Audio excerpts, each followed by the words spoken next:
try to explain and understand. So many of them in our lives, So many of them in our lives, so much to try to explain and understand.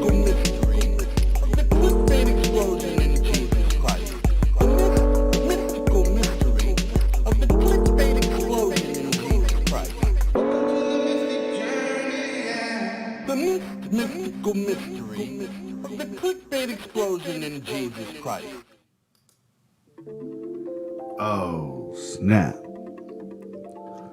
It's your boy. And I'm back. The Mystic Journey. I am Reverend Christian Jansen. And I'm just walking with you for a little bit. I'm just in step with you for a little bit. Trying to share some things. Some things that's helped me to get by. You don't know if you know this about me, but I'm somebody who deals with, I live with, I exist with overthinking, with the obsession to obsess, with alcoholism. You know, and I mean that in a spiritual affliction kind of way. I haven't drank in over 10 years. So I've been through some things, and so I want to share what I've been through in hopes that it might help you, because when I was going through things, I listened to other people. And so I'm trying to carry that message on. Today's topic is, who told you you had to be perfect? Who told you you had to be perfect? Who whispered in your ear as a little young human and said, hey, you gotta be perfect? Where do we pick this thing up?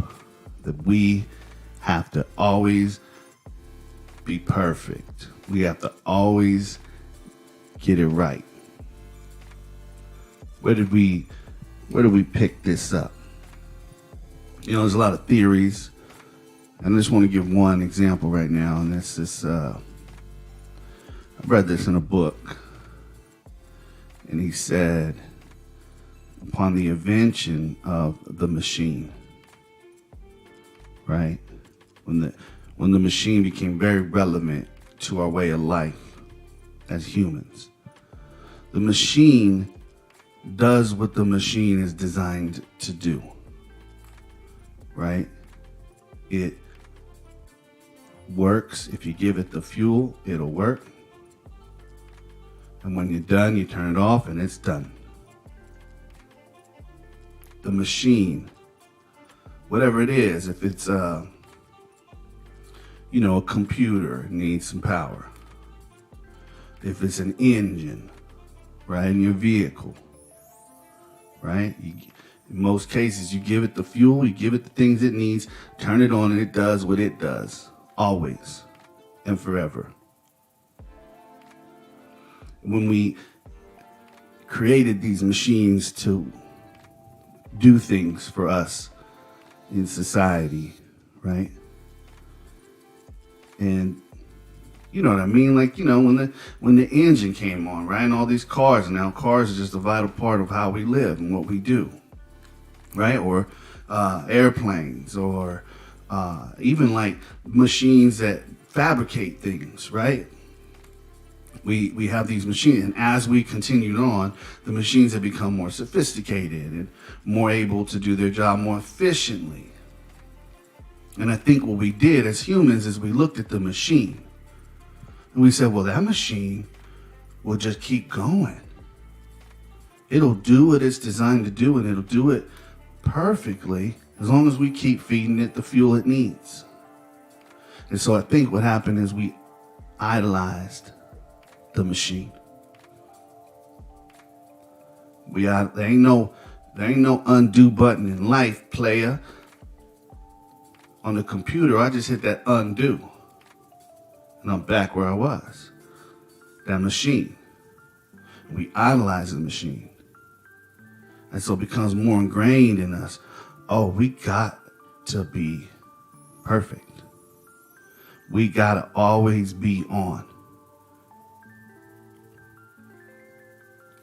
When can we not get a hold of you? When can we not reach you? But it's so foreign right now. It's about always being on, always doing the thing, and doing the thing perfectly.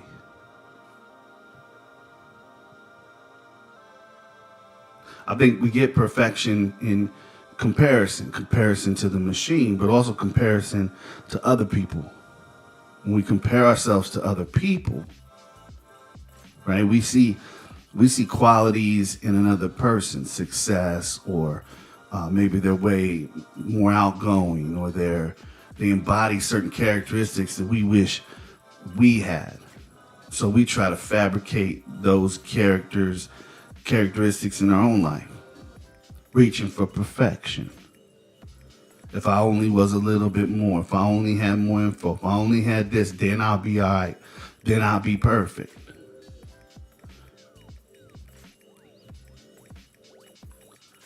You know, there's no straight lines in nature. Nature don't create straight lines.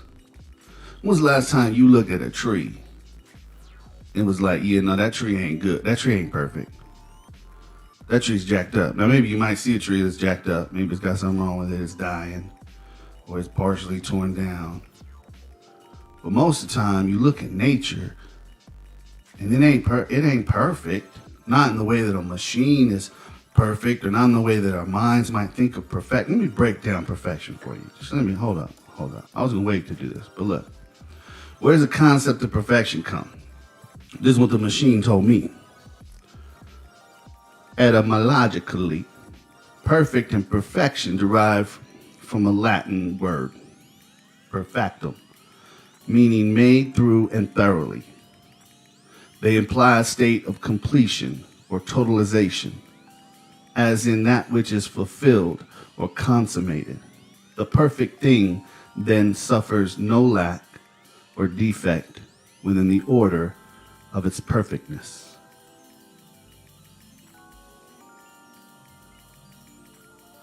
Like this, fulfilled and consummated, the totalization. There's no totalization on this journey, my friends. There's no totalization. You never are arriving because you're already arrived. There's nowhere to go because you're already here. Yeah, we strive. Yeah, we build. Yeah, we set goals and kill ourselves to get them goals. You can't stop. I'm getting it. I'm getting mine. You know, when we start striving for this thing, this idea of perfection, right? It's like, you know, when I work with somebody who's starting something new, right? And they want to do everything perfect. They want to have the perfect website, the perfect business plan, the perfect idea, well thought out. They don't want to make no mistakes. They want perfection. And I ask them this question: who told you you needed to be perfect? Oh. Who told you that? When I started Most High Ministries, about 4 years ago, and I was working and creating content that was hopefully going to be transformative, that was hopefully going to help people. And I'm a recovering perfectionist, boy. I'm a creative. It's got to be just right. Right temperature coffee, right temperature soup, the way I create it's got to look and feel a certain way. I'm a perfectionist. I'm recovering from perfectionism. And my perfectionism can inhibit me. It'll stop me dead in the tracks. So what I had to do in the beginning of this thing, when I started doing this 4 years ago, is I had a saying, a mantra that I told myself. And this mantra I said, It ain't perfect, but it's done. That allowed me to move on to the next thing. It ain't perfect, but it's done. And I kept saying that. And with every new piece of content or kind of creative thing that I would put out, I'd say to myself, it ain't perfect, but it's done. And as I kept doing that, what happened was the stuff I was creating started getting better. It started getting closer to the very thing that I was wanting to be at from day one. I complicate things, right? With my desire to be perfect. I'll look at this shot in the camera here. It ain't perfect. There's certain things I don't really want to see that's in the shot. It ain't perfect, but it's done. It ain't perfect, but we're on. It ain't perfect, but I'm moving forward. I mean, if I had, if you wait for everything to be perfect, you'll never get anything done. If you're waiting for it to be perfect, and you working, you never get anything done. Kind of like that Guns N' Roses album that never came out. Kind of like that Dr. Dre, that new Chronic, never came out. Because he's trying to get it perfect. He couldn't capture the same thing, can't capture the same essence. So pushing and striving, and nothing ends up happening. If you wait for something to be perfect before you let it go, it ain't never gonna go. And it's the same thing with this self-image. I know I'm not the best at communicating these ideas. I know that I'm not breaking it down like to the fullest extent of my capabilities. I know that I miss things and I kind of like maybe ramble, or maybe I'm like not thinking it through all the way. But I'm moving forward. I'm doing something. When I'm thinking about, like, I looked at, well, what can I do? What do I know how to do? And what's my passion? My passion is to help other people. It's to help them to transform, right? Just to stop dying. What I did professionally for so long, my main function as a professional creative has been to fulfill other people's dreams, to see to fruition their ideas, to manifest it from nothing into something, whether that be through website or creative element or video or whatever, right? Nothing to something. So this thing of like, who told me I had to be perfect?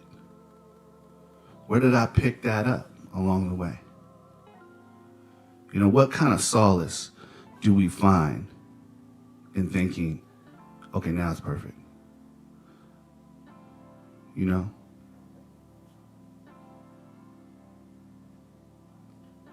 There's this, I've heard this, it's probably cliche at this point, but it's like, that there's I don't know if it's Buddhist monks or this Indian tribe, but when they create these tapestries, they purposefully make a stitch off. Or if you even heard about these like monks who will spend months doing this design with sand and dirt, and then once they get it all done, then they wipe it all away. But with these tapestries that they'll weave, and it's these beautiful tapestries, they will purposely put a stitch that's out of place. Because only the divine is perfect. They're not even striving for perfection.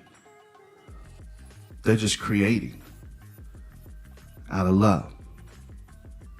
So to me, this thing of perfection is this thing of lacking. It's this thing where I'm looking outside of myself to find something to make me feel better or complete or whole or okay. Who told me I had to be perfect?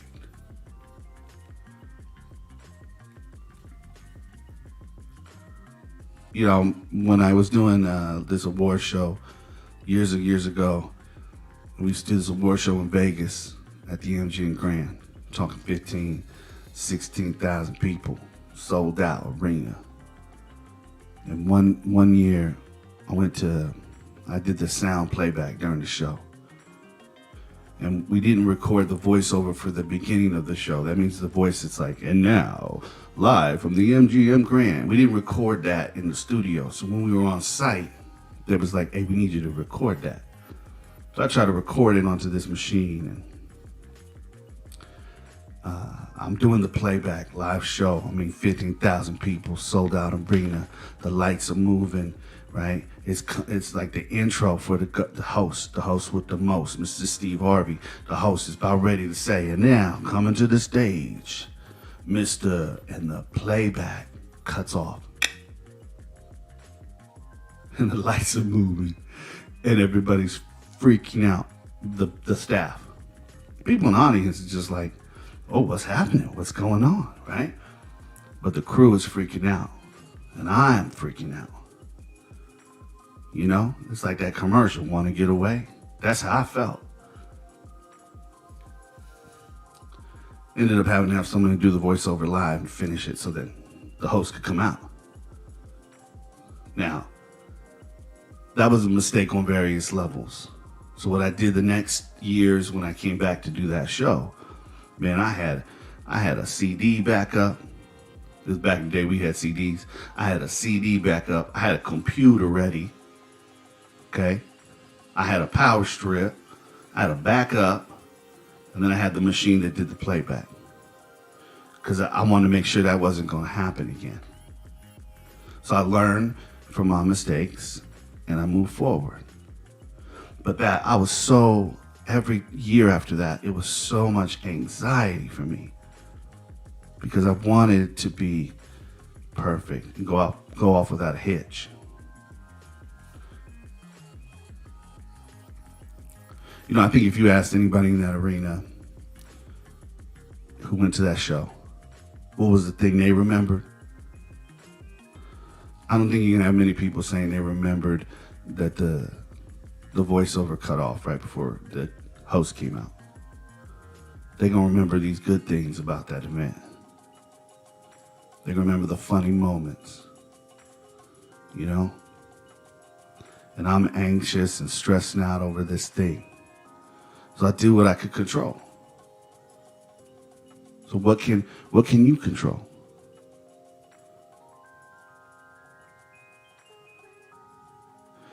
You know, this idea of perfection and striving and pushing, and I really want you to hear that there's nowhere to go. There's nothing to do.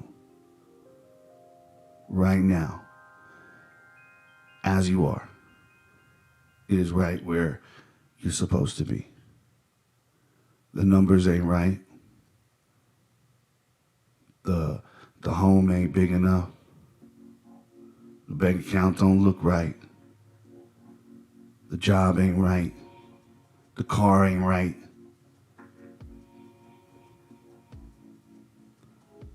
But everything's as it should be. Otherwise, it wouldn't be. And if something is not as it should be and you need to make a change, then you make the change. But in striving for perfection and striving for this unattainable goal, right? Like they say, like, shoot for the moon, end up in the stars, you know? It's so ingrained in us. More, better. Some people are built like this, okay?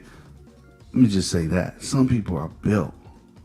Right? You get these high-performing athletes or these high-performing business people. Some people are just built and wired in a way. But I believe even them, they suffer.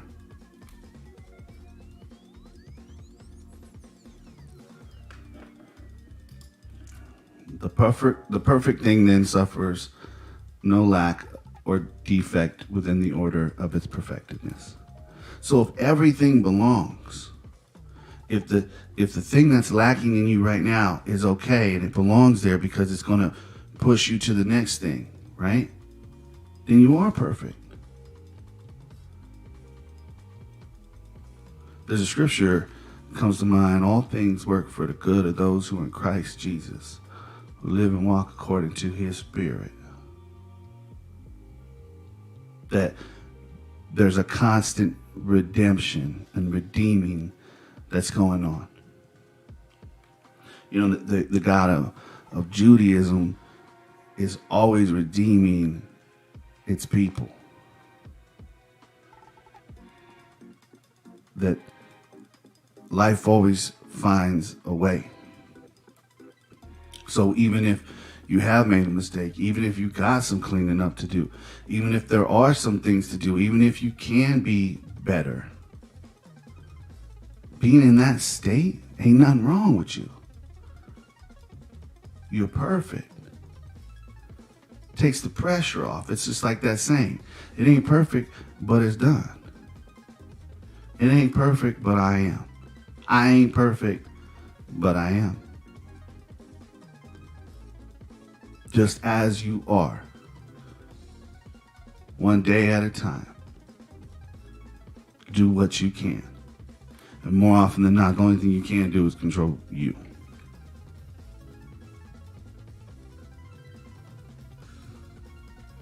With this searching and striving for perfection, that judge voice is loud. That judge voice is hollering. Is screaming.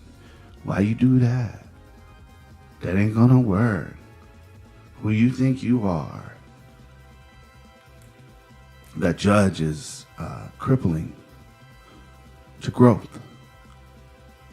And it's just doing its thing. It's just there to help you, protect you. It don't want to see you get out and fall flat on your face. It's just protecting you. It just got its own little thing it's got to do. So keep it in its right size.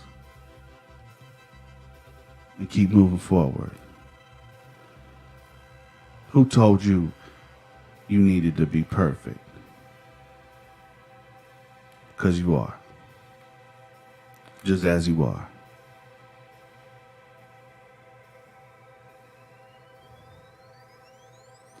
Well, that's basically it, you know.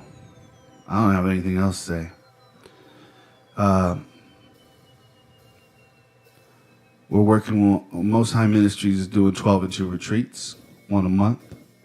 We're doing one in the middle of February, 12 steps in 2 days. Message us, mosthighmedia.org. Contact us if you're interested, or hit us up on any of the social media platforms. If you're not able to pay, we have scholarships available. And we're going to keep pushing. I'm going to keep pushing. I'm going to keep building. I'm going to keep growing. And it ain't perfect, but it's moving forward. And if you need to take a rest, you need to take a break, you need to take time out, you need to plant your feet firm on the ground, you need to close your eyes, put your back straight up, and you need to focus on your breath, to breathe in, breathe out, and know that you are breathing, and take a second